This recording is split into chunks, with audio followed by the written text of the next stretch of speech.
Et place à présent à notre journal de campagne. Dévoyant Nasson, bonsoir. Bonsoir Thérèse. Dans l'actualité aujourd'hui, cette annonce du sénateur Pierre Frogier, il ne souhaite pas de deuxième ni de troisième référendum. Et il a annoncé aujourd'hui lors d'une conférence de presse, et je cite, « Pierre Frogier, lorsque nous aurons rejeté massivement l'indépendance, nous devons veiller à ce que le résultat ne soit pas confisqué. Le sénateur déposera donc une proposition de loi constitutionnelle pour qu'il n'y ait pas de deuxième et de troisième référendum. » On l'écoute. Donc le 4 novembre, lorsque nous aurons rejeté massivement l'indépendance, nous devrons veiller tout d'abord à ce que ce résultat ne nous soit pas confisqué. À ce que ce résultat ne soit pas confisqué aux électeurs, encore une fois, qui se sont exprimés librement. Et je considère qu'en conséquence, il ne servira à rien de poser la même question par référendum une deuxième et une troisième fois. Je déposerai donc une proposition de loi constitutionnelle de façon à écarter ces référendums. Cette proposition, d'ailleurs, pourra être examinée lors de la réforme constitutionnelle dont le Parlement devrait être saisi prochainement par le gouvernement. Voilà, aucune réaction côté indépendantiste. Les partisans du oui, eux, redoublent d'efforts sur le terrain. Ils ont rencontré plusieurs associations, des clans et investissent également les Nakamal. Le oui doit être audible partout. Le reportage de Nadine Guapana et Tsarawiane. La communauté du Vanuatu accueille la pirogue du oui à l'indépendance. À son bord, Rocco Amitan, Alosio Sacco, Wassissikoni, Sylvain Pabouti et Jean-Louis d'Angleberme. De quartier en maison, la pirogue se met à la disposition de ceux qui souhaitent des informations sur l'après-référendum. Militante engagée depuis 2012, Rachel Oché organise ces rencontres de proximité depuis le début de l'année.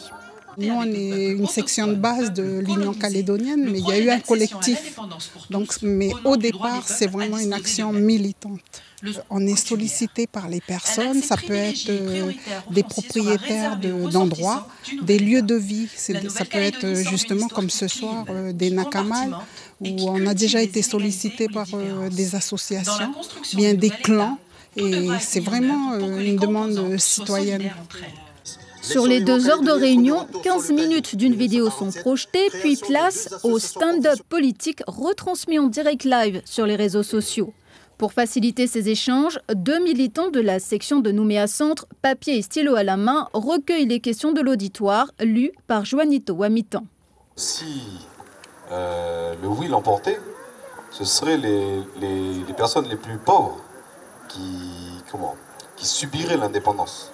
Qu'est-ce que vous avez à dire par rapport à ça? Nous, ce qu'on veut, c'est dans le projet, c'est société solidaire, c'est une meilleure égalité, une meilleure répartition de la richesse ici. C'est ce qu'on fait un peu dans le Nord, c'est ce qu'on fait dans les îles. On va faire chacun son tour, je vais vous poser des questions, je vous demande d'être très bref dans vos réponses. Alors la première question, est-ce que nos dirigeants sont à la hauteur des enjeux? C'est une question du public, hein? Un peuple n'a que les dirigeants qu'il mérite. C'est vous qui les choisissez.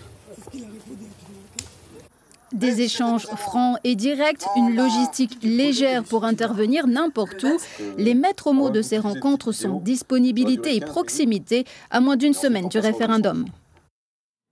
Voilà, comme tous les soirs, les partisans du oui et du non nous éclairent sur une thématique. Ce soir, il sera question du rééquilibrage. Où en est-on? Pour les partisans du oui, les efforts doivent être poursuivis. Et pour les votants du non, ce rééquilibrage ne peut être effectif qu'avec la France. On écoute.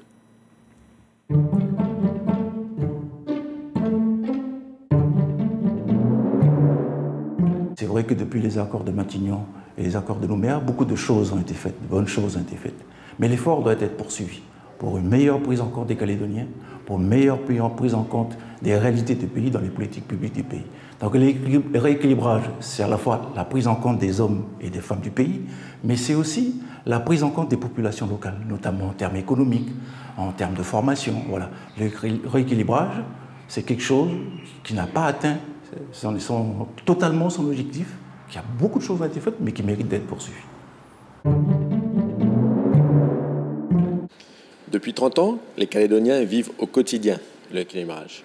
Il est maintenant nécessaire de travailler un rééquilibrage pour tous les Calédoniens, sur l'ensemble de la Calédonie, sur le plan géographique, financier, sociétal et économique. Et ce rééquilibrage ne peut se faire qu'au sein de la République française. Voilà des propos recueillis par Nathalie Nouzière, Michel Bouillet et Laura Chintu. Rencontre à présent avec un agriculteur de Ponériouin. Il s'appelle Joseph. Joseph a 62 ans et le 4 novembre prochain, il vaudra oui à l'indépendance, une indépendance avec toutes les communautés. Témoignage.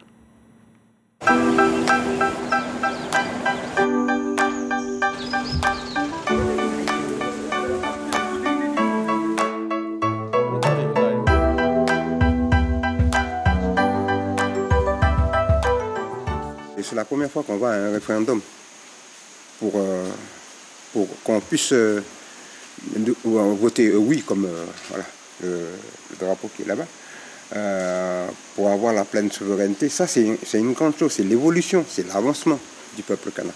Pour moi, ça veut dire grand, ça veut dire beaucoup. Parce que si on arrive à pouvoir aller aujourd'hui à voter oui pour qu'on nous reconnaisse notre pleine souveraineté, c'est parce que depuis ce temps où on nous a colonisés, on nous a refoulés dans les fonds, jusqu'à ce jour, maintenant, on reconnaît qu'on est là, qu'on existe. C'est une lutte de l'intelligence. C'est-à-dire que nous, moi, ce que je pense, c'est que les autres comprennent que nous, c'est pas seulement notre indépendance à nous Kanaks, c'est avec eux. Parce que comme disait Tubaou, Tubaou lorsqu'il vit encore, il disait qu'il ne faut pas que le groupe de loyalistes qui est là, il faut qu'il se rende compte qu'un commerçant du quartier latin de Nouméa ne sera pas un commerçant du quartier latin de France. Il faut qu'il se rende compte de ça. Pour qu'il reste un commerçant du quartier latin, qu'il comprenne notre revendication.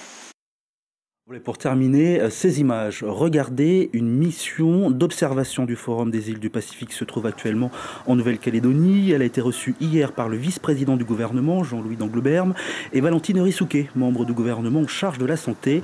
Contrairement aux observateurs mandatés par l'ONU, cette mission n'a aucun rôle officiel dans le déroulement du scrutin. Voilà des images signées Tara Vianney, Thérèse.